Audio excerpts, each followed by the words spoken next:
So let's take a look at a few news articles.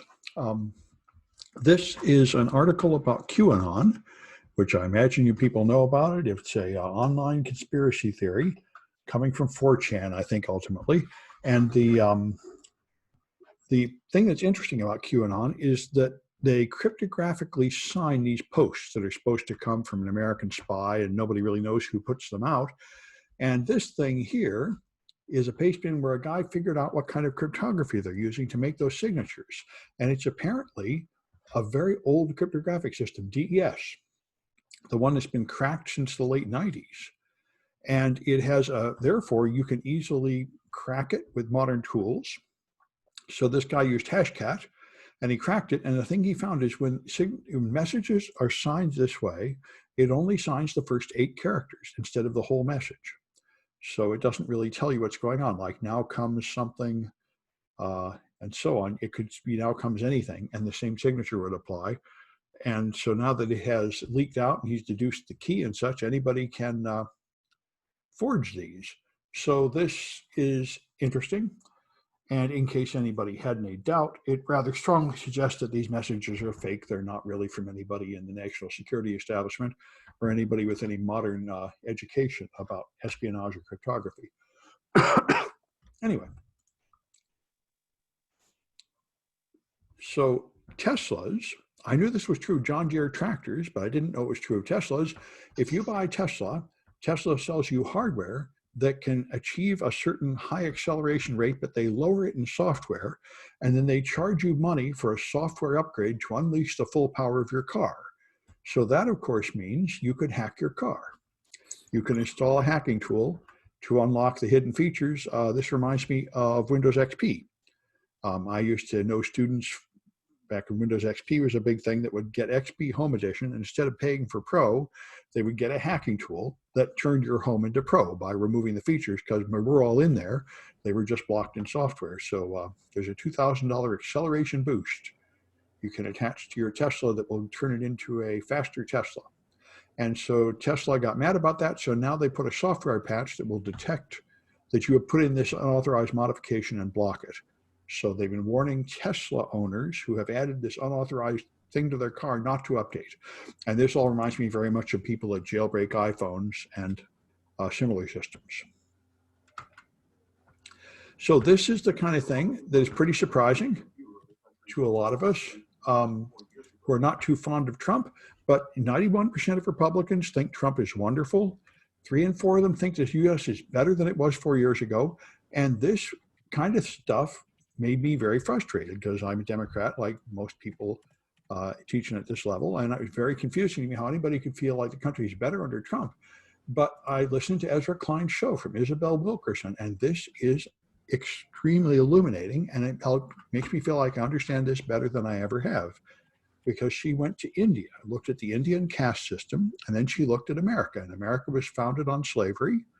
And all of our cultural traditions are to keep people in their place, the same as India. There's this caste where people are either one group or another group, and the purpose of law enforcement, laws, churches, social norms, politeness rules, marriage rules, and everything is to enforce that people stay in their caste. And this explains the phenomenon, how we have a large amount of Americans who strongly feel that abusing immigrants and foreigners and Black people is good and a positive moral good, and the world is in a better place when this happens. So it explains, how all these people, that's what Trump provides. Trump returns America to what they think it should be.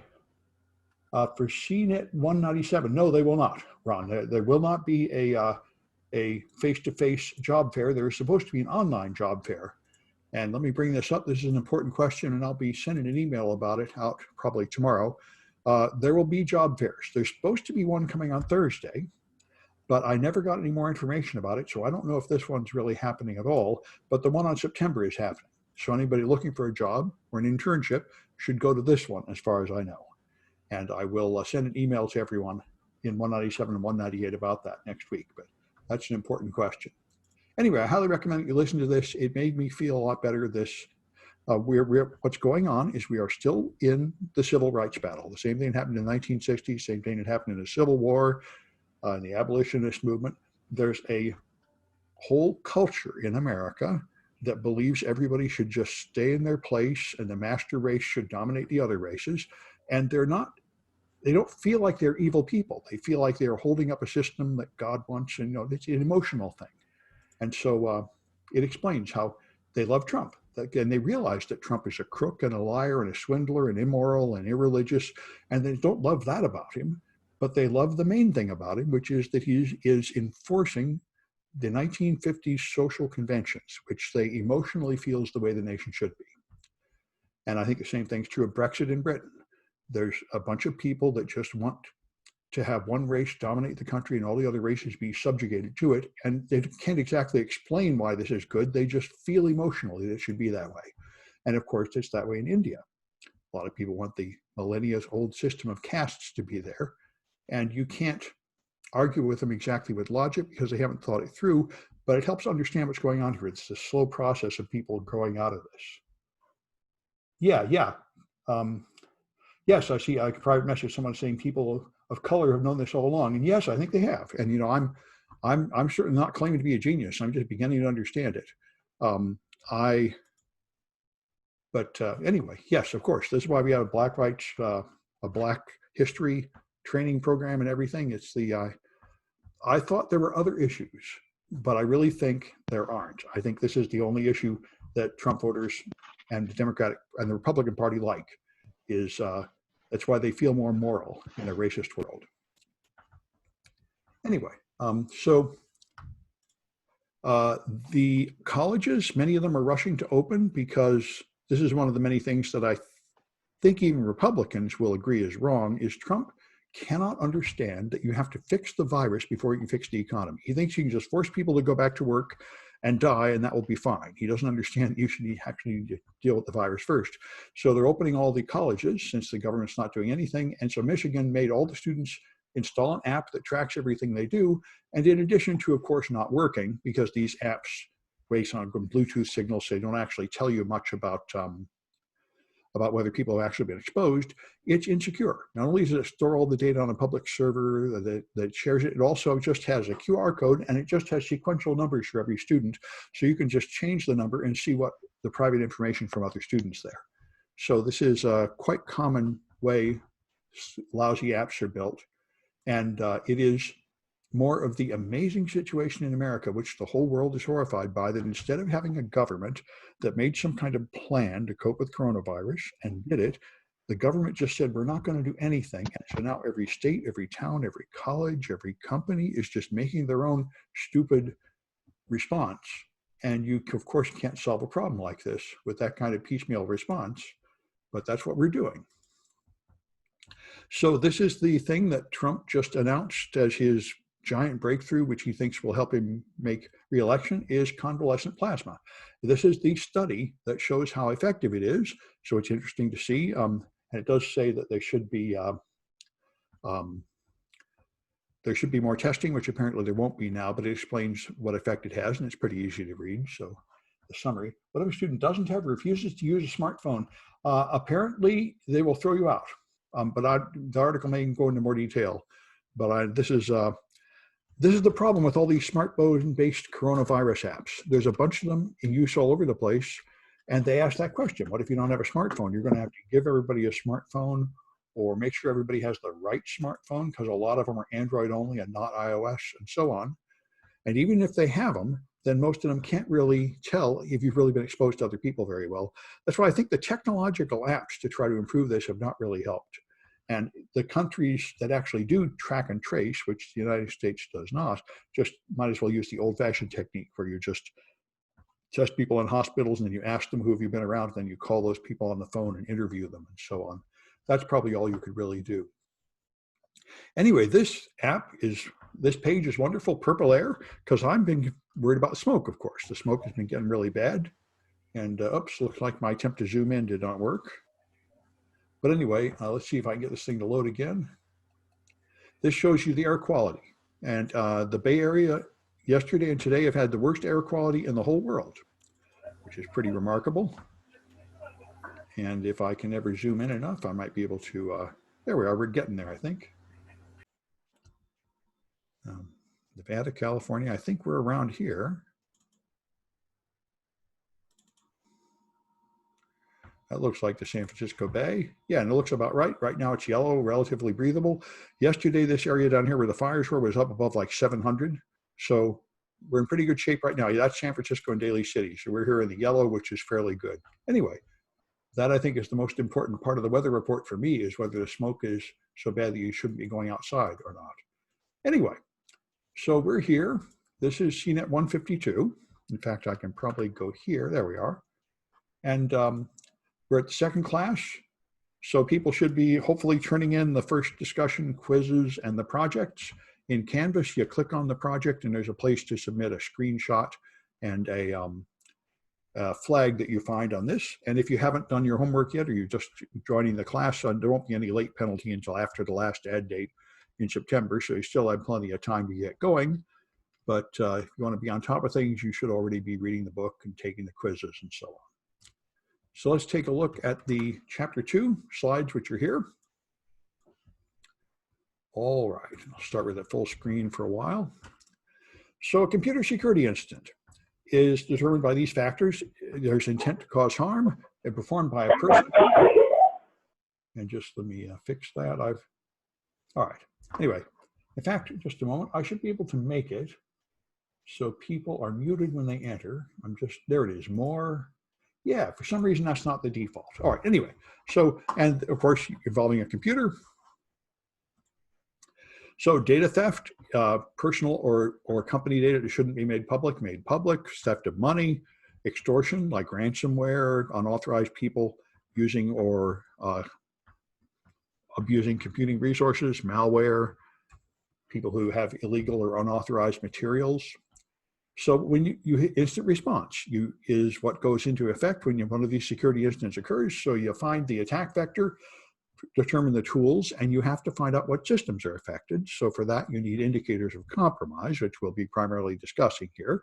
And then you figure out what harm was done, whether it's ongoing, and what time frame the incident occurred. And then you can remediate. First, you have to investigate to find how big the incident is, what caused it, how to deal with it. And once you have analyzed it enough to feel like you thoroughly understand what has happened and how to stop it, then you have a single remediation event where you implement a plan and you kick out the intruders and you lock out the intruders by closing the holes they used to get in. So you've got a team, you've got a core investigative team, and it's connected to all these other groups: legal, compliance, IT support, infrastructure, human resources. All these other people have to be in communication with the incident response team to make sure that you do the right things. So let me see if I can, good, there we are.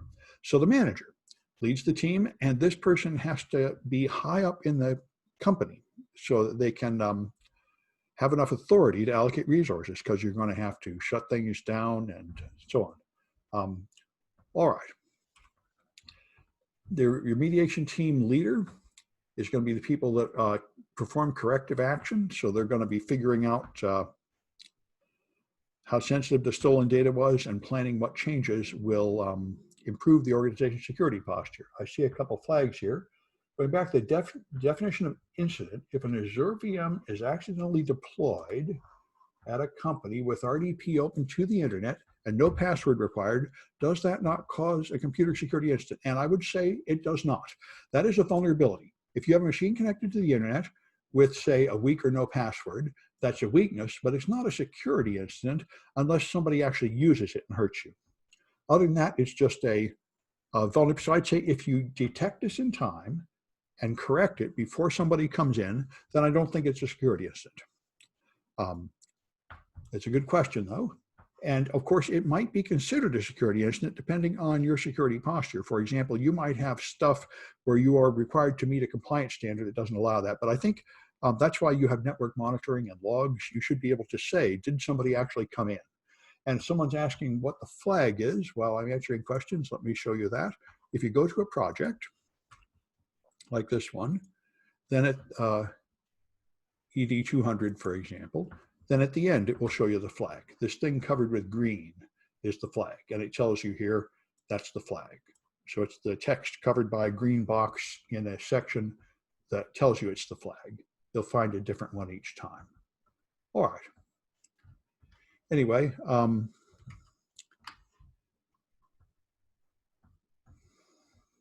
All right. So you got other teams involved in responding to the incident. You've got your legal counsel, of course. You've got compliance officers because you may be a restricted organization. You may be a company that has to comply with external agencies like PCI if you handle credit cards, HIPAA if you handle health data, and so on. You got your IT support, your network infrastructure, your managers, human relations, public relations. All these people are involved in dealing with the incident and responding to it. PCI DSS in particular has a problem where if you have a failure of PCI compliance, when the PCI DSS auditors discover this, they will have priorities that are different than your company's priorities. Your company might want to just hush it up and do nothing, but PCI might want to protect their brand. So this is another reason why companies usually do not want to involve law enforcement or the FBI, because once you do that, you lose control of it.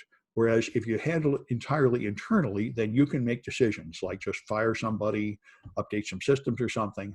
But once it becomes a matter run by a large, important organization outside yours, you can't control what they do with it. Although PCI is very, very cooperative with industry. It's industry self-regulation. So where the legal people like the FBI might very well do something you don't like, the PCI counsel is usually quite sympathetic to business needs and such, which is probably explains, why all the credit card breaches that have ever happened have been of compliant agencies, because they wouldn't have had any PCI, they wouldn't have had any credit card data to steal. So it's a lot of people are very fed up with it and say we need national regulation instead of PCI being an industry self-regulation, but that has not happened yet. All right, so you got to find IR talent somewhere. You can hire consultants if you don't have an incident response team in your company already, and then you consider these things. Do you want to really have an IR team? Do you have enough incidents that it's worth developing your own? Do you have a culture at your company of outsourcing things like software development and security management and so on?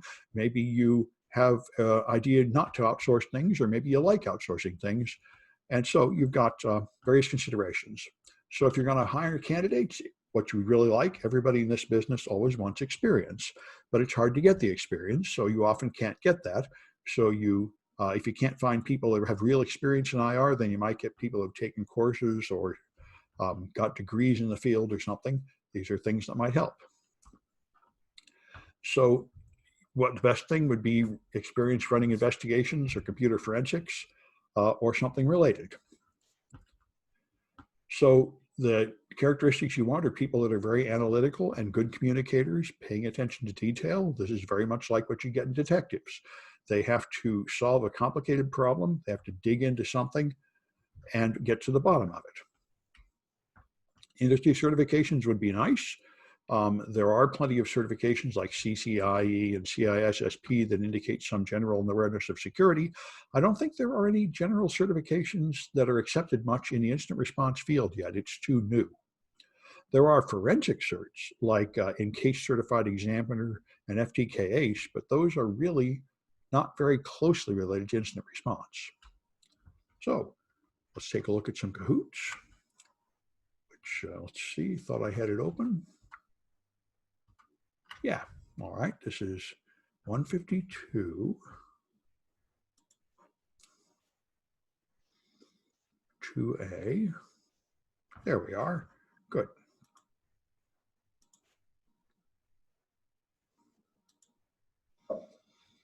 And I gotta set up a place to put the answers. All right.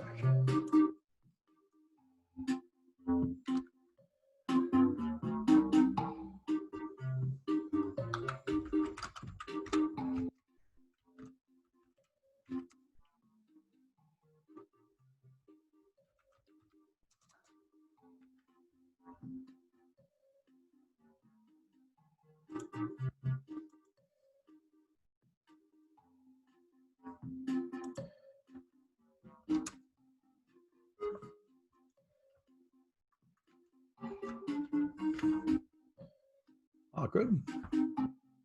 22 people, so we might get up to 21 here.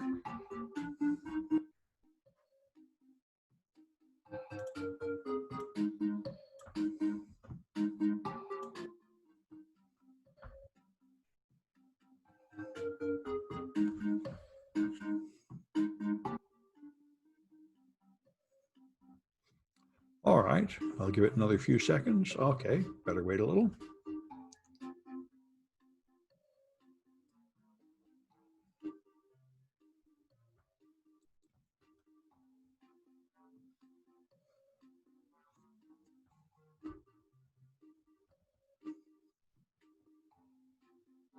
All right, I think another 10 seconds. 5, 6.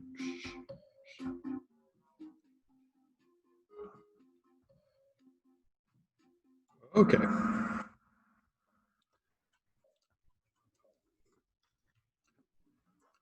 All right, so which of these is not a computer security incident?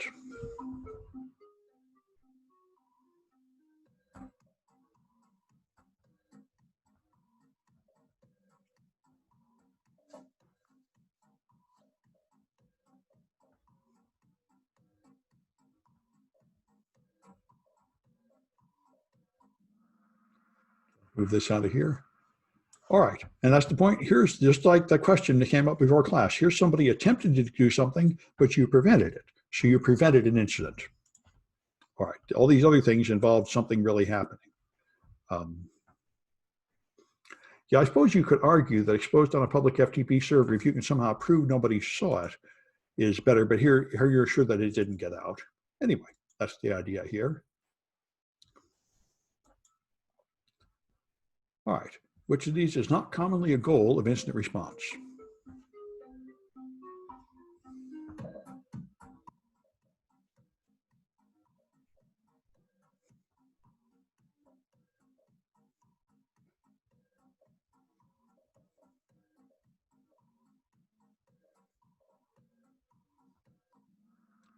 Most companies do not care about who hacks them really. These days, some people like to do attribution, but that's your lowest priority because it doesn't really matter. These other things really matter. I remember I went to a Secret Service meeting about this, and the law enforcement people got upset when this came up. And the guy said, of course, when we get hacked, we don't really care who did it. And they said, hey, we care. We would do something about it. And I said, yeah, maybe you law enforcement people would, but the rest of us that are not in law enforcement don't really benefit much from figuring out who attacked us. All right. Anyway.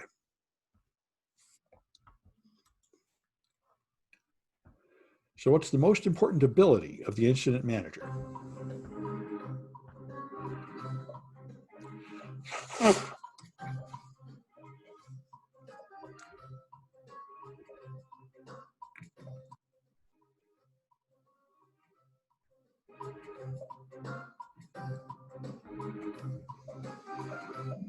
Okay, they have to have authority. They have to basically be able to spend money, force people to shut down servers, expend resources, change their procedures, and so on.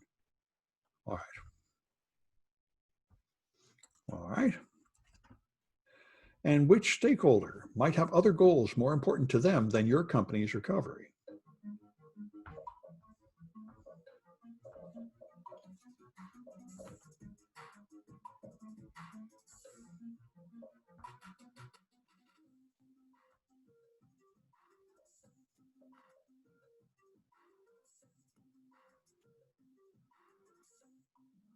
PCI DSS is an external agency, and one of their options will be throwing your company under the bus. It's a thing to be aware of.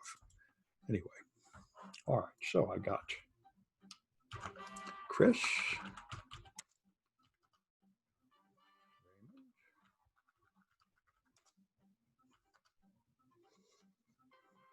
Ktan. All right, good. All right. Let's go back to here. Okay, so the process of instant response. There's three basic things. There's initial response to find out what's going on, then an investigation, and then remediation. The initial response is preparation, assembling the team, getting the immediate data like network-based data and other whatever's right there like logs. And this you decide what type of incident you've got and how big it might be. So you interview the people who reported it, you interview IT staff, business unit personnel that may understand what the consequences are perhaps of losing this data that appears to have been lost, look at logs. You take whatever you can find quickly to decide what's essentially going on here? How big of a problem is it? Is it still going to go away? And so on. So then you do your investigation. You're trying to figure out what happened, how it happened, possibly who was responsible, although normally you really only care about that if it's your own staff responsible. And if you just immediately start re-imaging servers to bring them back up without doing this, then you often don't accomplish anything and in fact make it worse, because all you do is alert your attacker that they detected them, so they just dig in deeper and hide more. All right. Anyway, so here's the plan. You have some initial leads, and once you're ready, once you have decided you have a security incident, you have some clues, then you create indicators of compromise. You deploy them out through your network. So you issue some kind of analysis to find out which systems have been infected or involved in the attack. Then you collect evidence from those systems and analyze it, and that leads to more indicators of compromise as you learn more about the attack, and you go around and around this process until you have analyzed it, until you decide that you thoroughly understand what happened. And then you go to remediation. If you just jump right into remediation, like one server's been attacked, so we reimage the server, we call it done, that would, of course, only be appropriate if that one server was the only thing involved. And that's what IT staff tends to do. If they're not incident response staff, their idea is you have a broken machine, you fix the machine, the job is done. That would be fine for just a hardware failure or something, but it's not fine for an intelligent attacker who has been crawling through your network, installing many backdoors and malware and tricks, unauthorized accounts, and so on. Just fixing the one thing you find, as I keep mentioning, is probably not really solving the problem. You have to really get information about what happened so you can make sure you completely remediate the whole problem. So your initial leads, you don't assume everything uses malware. Increasingly, the endpoint defenses are getting good, so attackers more and more avoid using malware. They use built-in Windows tools or signed tools from authorized companies and so on. But anyway, once they get some foothold and they have some credentials, they can then execute code with the credentials of an authorized user, and they don't need to use malware. So you gather what data you can here to get information.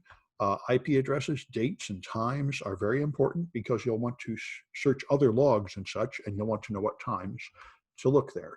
So you create incident indicators of compromise. These are simple things you can easily detect that tell you if a system has been compromised, like the names of directories or files or registry keys, IP addresses, domain, network traffic signatures, that sort of thing. Something you can easily detect that tells you whether one machine has been compromised or not. There are formats for these things. Mandiant has one. There's Yara rules, which is an open source one. There's one from MITRE.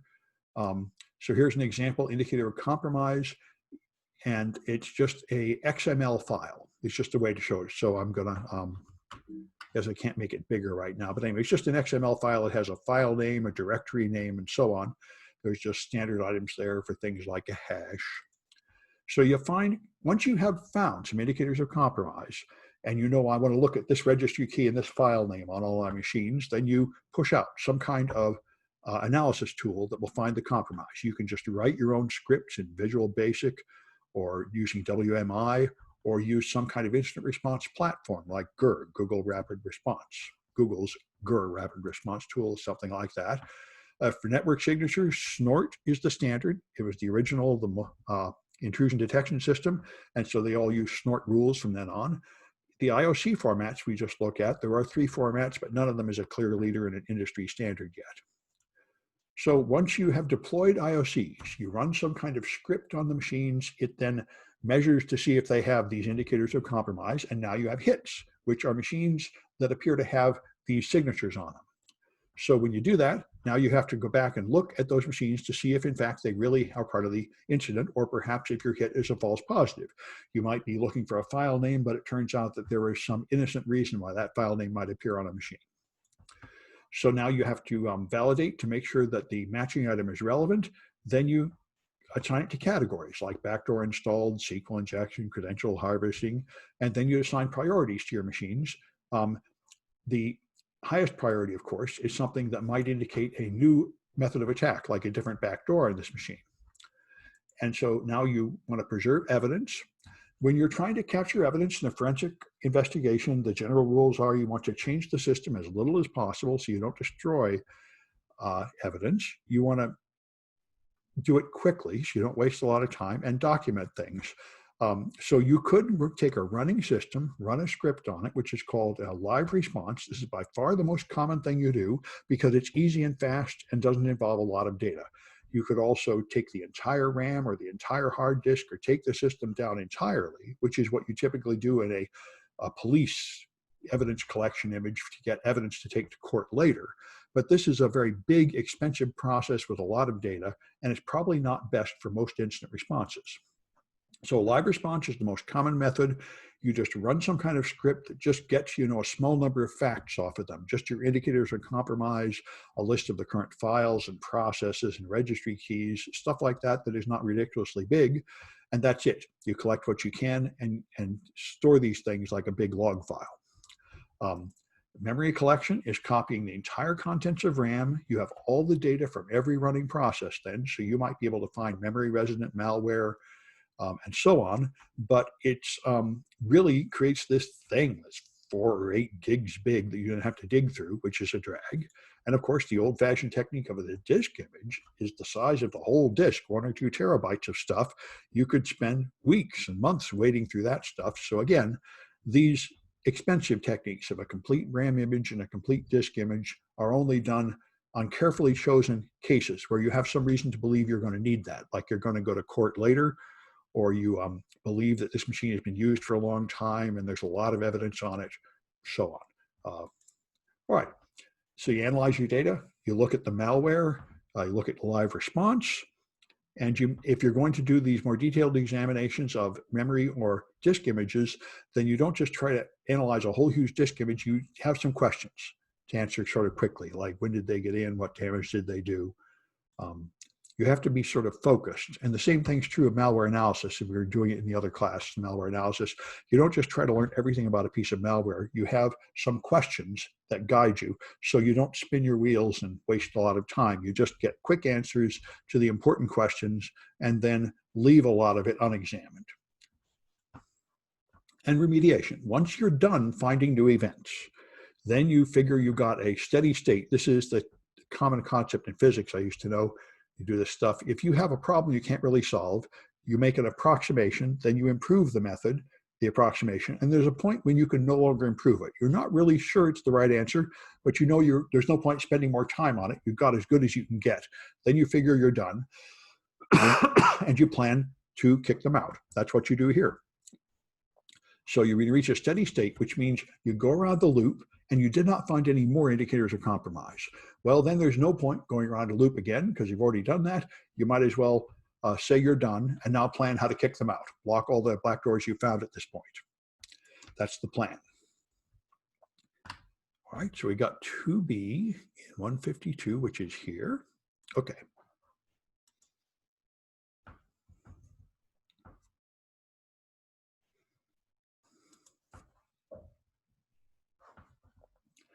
I see somebody's got how to isolate anonymous network traffic. Oh, that's interesting.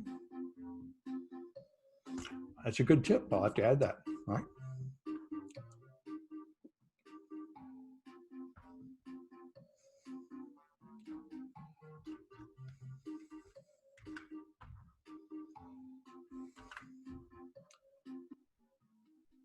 Jaw 3. I got to check that out. Maybe I should throw that in projects. Thank you.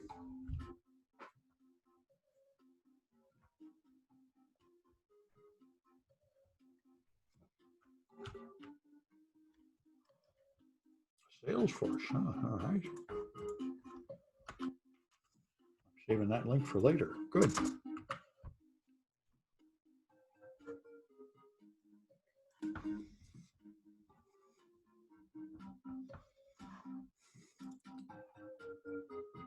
All right, I'll give it a few more seconds.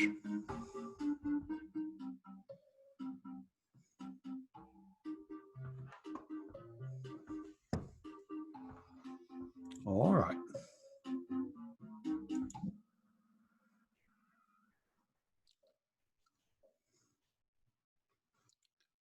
All right, so what phase includes re-imaging the servers?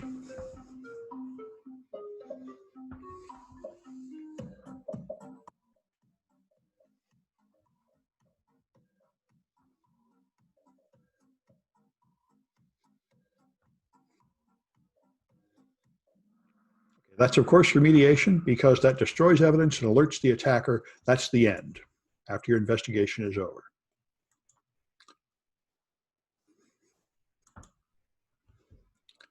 All right, what phase includes forensic analysis of a disk image?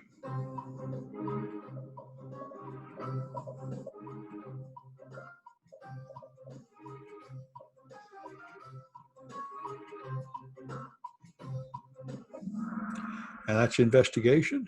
By the way, I see the question, well, for a FreeBSD live response, I would just write your own bash script.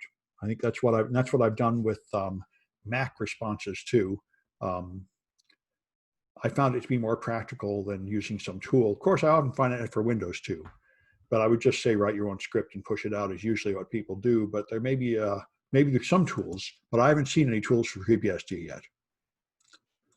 All right. So what phase includes interviewing the people who reported the incident?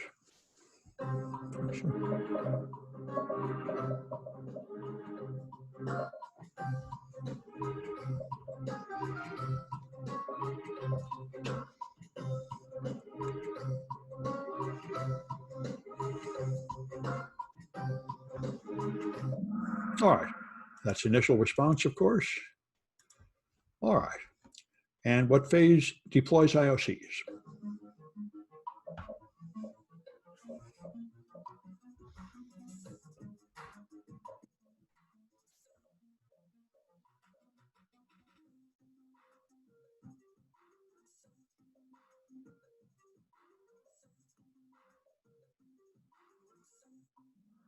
Okay, that's investigation. You push out IOCs, you run some kind of script on all the machines to see if these indicators of compromise are there, and that guides your investigation.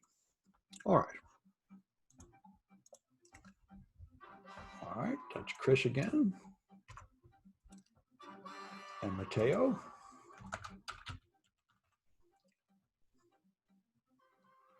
Wilson, all right. Good, I've got the winners. All right. Back to here. All right, so here are 3 activities of incident response. There's posturing to prepare for it. Then there are tactical activities and strategic activities. Posturing is things that mean your company is prepared to deal with this. And this is what I mentioned in a few of my classes. I had a student who worked at a company in compliance, and this poor company got hacked before they had achieved any compliance level. So the problem is they were attacked and hacked, and they were not correctly postured. So they didn't have a system to keep track of who was doing what and monitor things and control it. So they were very poorly prepared to deal with an attack. And that's what posturing is. So you understand who's on the team, you have responsibilities, they have resources. So you have a team that's ready to go in case you get an incident. Then there are tactical activities. These are what you do to handle the current incident. So rebuilding systems, changing passwords, blocking IP addresses. These are the kind of things you should be able to do. For example, one common problem I've heard of at a lot of companies is that they have hard-coded passwords built into their software, put on a bunch of systems. They don't have good records. So now if they feel a need to change that password, it's very difficult to do. And that's, a poor posture. Can you do something reasonable, like change a password quickly and efficiently and keep the business going? If not, you really ought to improve your posture so that you have a procedure to do that. All right, and then there are strategic plans, long-term improvements, where you try to improve your security in such a way that this sort of attack could not happen again. That's after the current incident is over. How do we reassure our customers and our agencies auditing us and everyone that we really have fixed the problem? Like I say, Cloudflare is a fine example of a very good secure company, and they have had several security incidents, and every time they very quickly put out a detailed blog saying, here's what happened, here's how we detected it, here's how we coped with it, and here was our improved process to make sure this won't happen again. You really should be transparent and explain all that to all your stakeholders if you want anybody to trust you. I mean, nobody is able to stop themselves from getting hacked, not the NSA, not Google, not anybody. So that would be nice. But since everybody gets hacked, you have to be able to convince people that you really have responded well and admitted it and dealt with it if you want them to continue to trust you. So you have to track this information. So while you're incident and response, you need to be keeping some kind of log of what's happening and sharing information with relevant parties. So you have to have some place to store it. You have to have some numbering system. You have a numbering or naming system of events, and you have a history of previous events you can compare them to. So you've got evidence collected, the affected systems, files, accessed or stolen data listed in some place. And you've got a list of the activity, the indicators of compromise, the accounts, the tasks for your teams. You know, you have a log, just like the police have logs and case files of everything, so you can refer to them. Another, of course, common problem is that the people that hacked you may come back. And another very common problem is you have an incident, you respond, and your response is not effective enough. So the same people are still in because you were not successful in finding all the back doors and everything.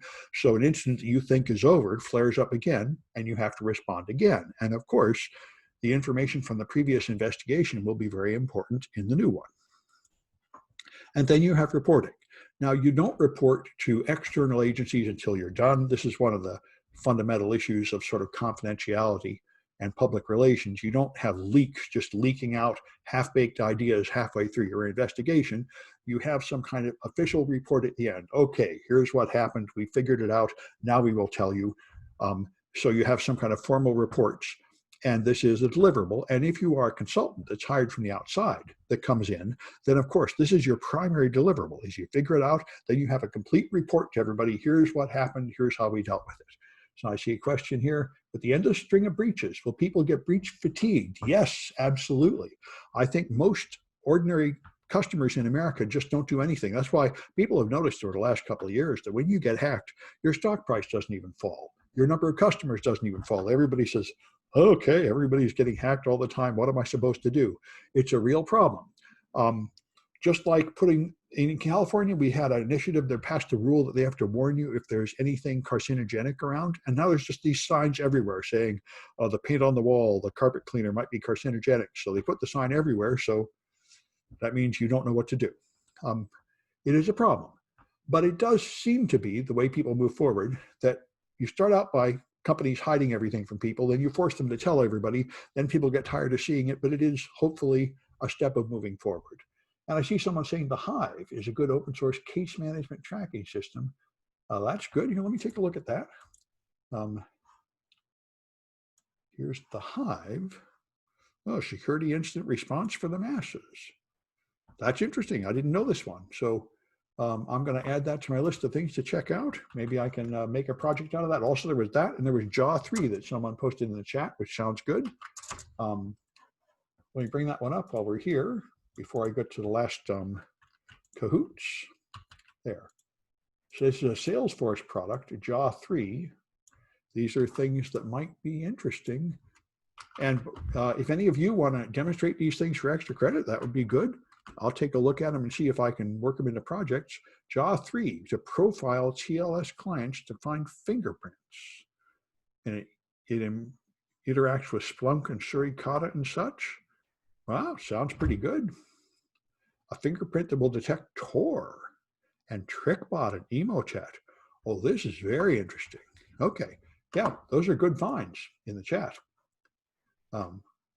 Good, and I appreciate it. There's always a ton of new tools. I certainly don't know them all, so bring in the information if you've got it.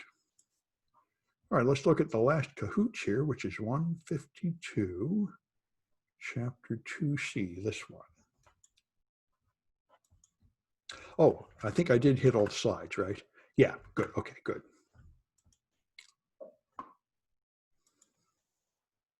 Yes, okay.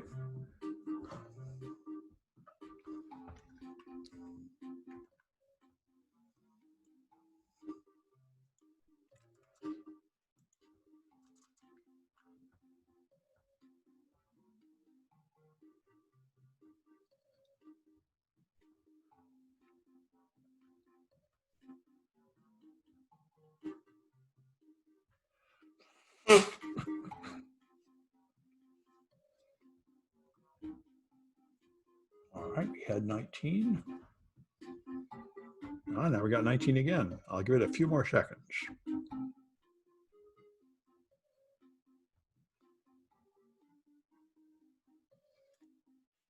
right.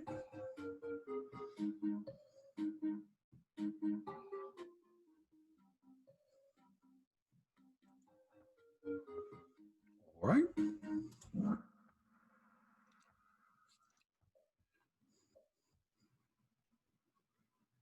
Okay, what's the fastest and most common type of collection?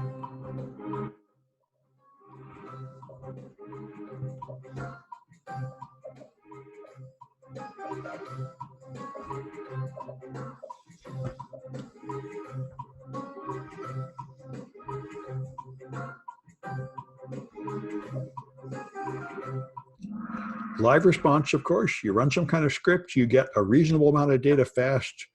You don't get a whole pile of data you'll have to dig through later. So that's usually what you do. All right.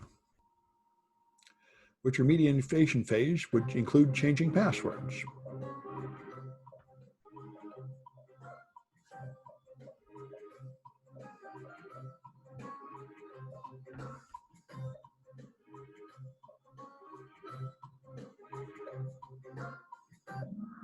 That's tactical. That's a technique that will freeze out the bad guys, of course. Of course, extremely common to force a giant password reset after you've been intruded, after you've been breached. All right. So what phase includes designating responsibilities?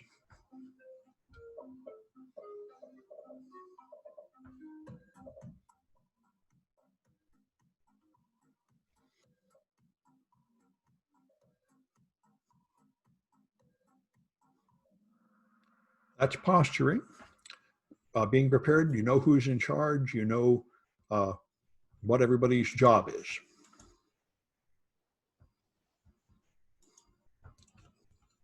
All right, who should not receive periodic reports?